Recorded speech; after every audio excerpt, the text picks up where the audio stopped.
Mega power star Ram Charan ధ్రువతో super success కొట్టి Khaidi number 150తో నిర్మాతగా మారి భారీ లాభాలు దక్కించుకున్నాడు అని అంతా అనుకుంటున్నారు.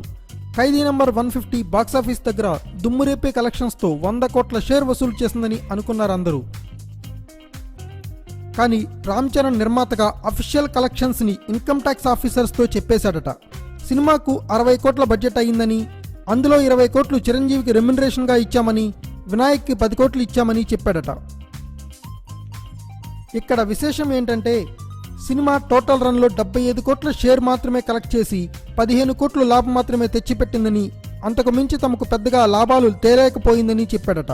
దాంతో ఇన్కమ్ ట్యాక్స్ తప్పించుకోవడానికి ఇలా చెప్పాడని కొందరు, కాదు సినిమా అసలు కలెక్షన్స్ ఇవే అని కొందరు అంటున్నారు. మరి ప్రొడ్యూసర్గా రామ్ చరణ్ చెప్పిన లెక్కల ప్రకారం ఇక మీదట ఖైదీ 150 100 కోట్ల షేర్ మూవీ కాకుండా 75 కోట్ల షేర్ సాధించిన సినిమాగానే చూడాలి అని విశ్లేషకులు అంటున్నారు. మరి మీరేమంటారు? 100 కోట్ల లేక 75 కోట్ల? Thanks for watching. Please subscribe our channel.